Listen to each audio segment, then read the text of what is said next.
Yeah,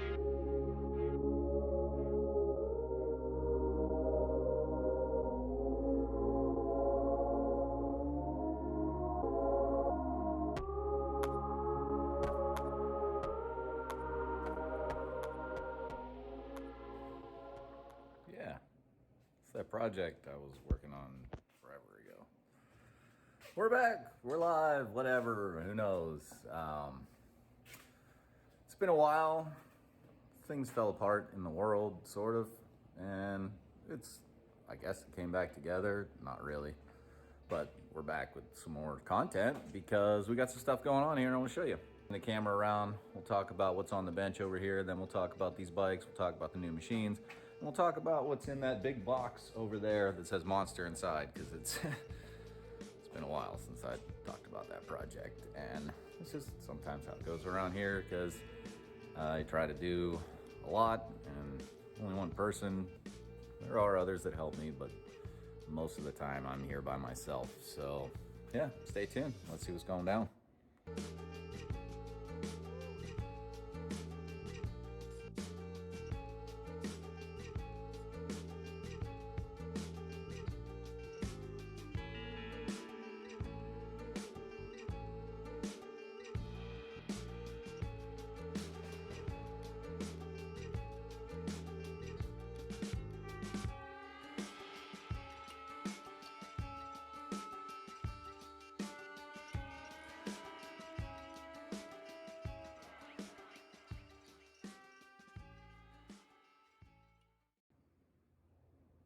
It's out of the box and looking fantastic. Oh, Kevin, dude, you killed it. The welds are looking great. The alignment looks great. The mods on the swing arm look great. So let's turn around and get a closer look, and I'll explain this TSR kit a little bit for anybody who might be curious. All this stuff comes from TSR Racing out of Australia. We'll put the links to them and Dirt Bike Fab below if you have any questions about all this goodness. In case you're just now tuning into this project, this is my 2016 KX450 chassis with the TSR conversion KX500 motor stuffed in here. We've got the billet cases. We're gonna do the hydraulic clutch and the compression release cylinder head to do an updated, modernized version of the KX500. And then we're gonna race it against a shifter cart on ice and take it and do moto and let lots of cool people ride it. So that'll be fun. This kit from TSR comes with all the pieces you need if you are interested to buy the whole kit. So you get this Y connector here, the rails, the engine mounts, which you see here. These mounts come with it as well. You get cool billet pieces to hold the electronics for your ignition. Radiators are available with the tabs. These tabs have been welded in here by Kevin. Very nice job putting this all together. He's got it tacked in.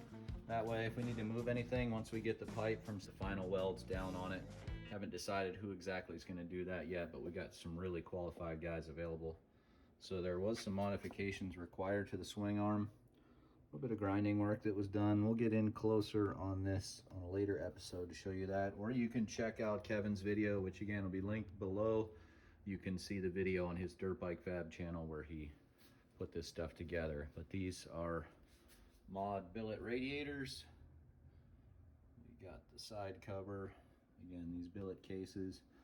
And these cases are really cool. It upgrades water pump, so you got a better fit on the pipe. You get the pieces to mod the cylinder to get that fit.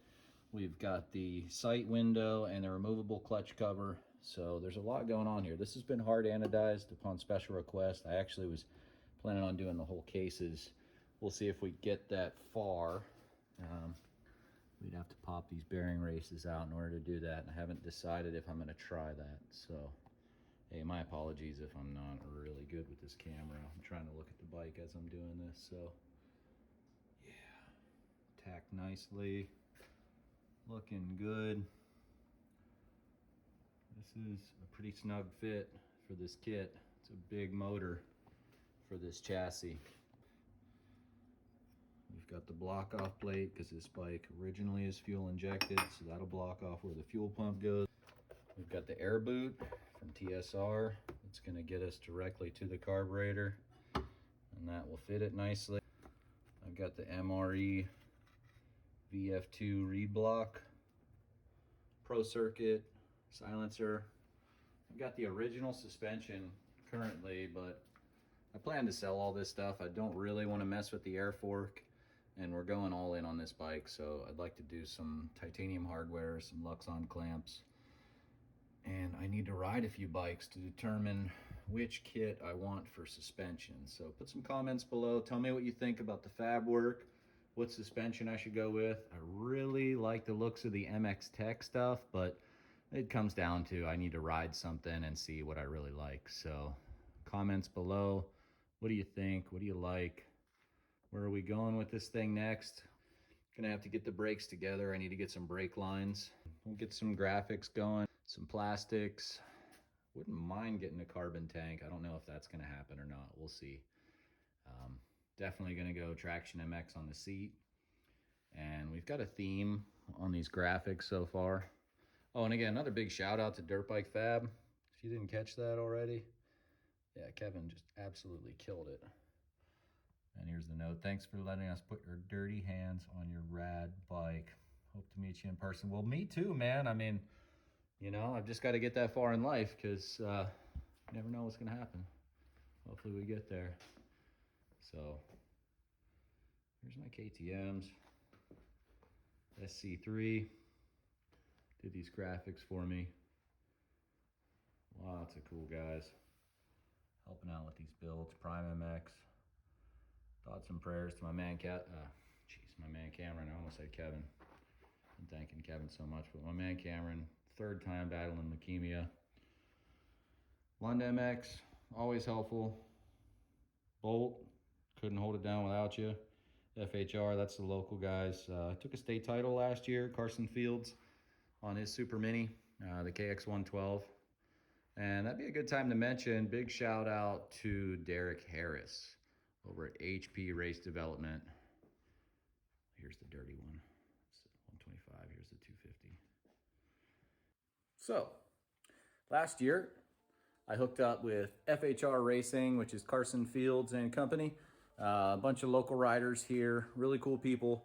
Carson was on a KX112 and they were struggling to get the power that they needed. So they reached out to me. They already had the Phathead from a local shop here, Rider Power Sports. Was working with those guys. They really like the Phathead, so they're moving them to the fast riders so we can get some good results and figure out what works. So we brought Carson's bike in here, threw it up on the dyno, and we were able to crank a bunch of power out of it. We developed the cylinder head for the KX112. We did a bunch of different chamber designs, and we got really good results. With the help of Derek Harris, he was able to confirm those results on his dyno, and yeah, we took the state title in the, let's see, D14, Schoolboy 1, and Super Mini 2, I think it is. Thanks to Derek, really helped me out a lot because after he tested that KX112 head, got really good results, really liked it, so we moved to running the YZ250 stuff with Jared Lesher because he's working with Jared Lesher and Michael Shaw. From there, I sponsored them for Redbud for this year, 4th of July. Took my son out there. We bumped into Matt Burkeen in the pits. So we've got Matt Burkeen working with us now. So super fortunate for that. And that brings me to a couple cylinders I have here. YZ250, this one's for Matt Burkeen. I'm gonna send this out, get it stripped, and have this plating removed. It will look something like this when it comes back. So we get the plating removed, then I can go in here and do the porting without any interference from the Nicosil, making it harder and damaging the tools and such. Because the Nicosil in the bore is very hard, and the aluminum is much softer, so you're working with two different consistency materials, and it doesn't flow very well. It's much easier to work with just the aluminum. So then I've got this KX500 cylinder. This one is mine for the bike I'm building. So we've got to remove, I believe this water pipe is in the way of the pipe, exhaust pipe. So that gets moved, I believe, back to here. I'll have to check the drawings on all that because I'm not super familiar with how all this goes together. I just basically read the brochure, bought all the pieces, and I was like, yeah, let's do it. We'll figure it out. So then we've got Screaming Eagle, Uncle Ronnie, man. Ronnie Mack is the best. He came out to the Baja Brawl and sent it into that pond, and I think it changed my dad's life. So I brought my dad out to the Brawl, and he had a great time. So that's good. He helps me with all these drawings, by the way. Big thank you to my dad. I don't have time to do all this CAD stuff. I can draw in CAD, but if it were up to me to draw a cylinder head, you guys would wait till eternity just because I'm busy. I'd have to shut the business down, and I'm not real fast with it, and I'm not even good enough to do it. So there's just a straight admission. That's a new machine. That is a 1994 Fadal VMC 15. And I found this just kind of, I don't even remember why I was looking for it. Hey, look, dirt bike fab. Oh yeah, I don't know. Plan was to get a second machine, set it up, maybe make some other parts, and that's what we're doing. So rock steady. I don't know what I'm doing, hand signals, gang signs, something. Well, we better edit that out. All right, so I think that's enough for this episode. More to come, for sure, because I'm gonna dig into this KX65 and do it up to match the KX500, and then it's kind of probably gonna match these bikes. So just to give you an idea where we're kind of headed with all this. So Swamp Thing's rocking. It's real good. I rode it. I got a couple hours on it. Real happy with it. It's fast. It's 125. I got 10 hours on that. That's for my son. That's 250. That's my bike. I like 250s. I like 125s too, so that's my bike too. I just let him ride it. So life is good. Thanks everybody for supporting. Definitely go and drop a like for Dirt Bike Fab. If you're here, you gotta go there and drop them a like, because none of this would happen without them. I wouldn't have gotten this far. I don't know what I'd be doing. I'd still just be thinking about this project, and it would be a fantasy in my head instead of a fantasy on the bench. So at least it's this far.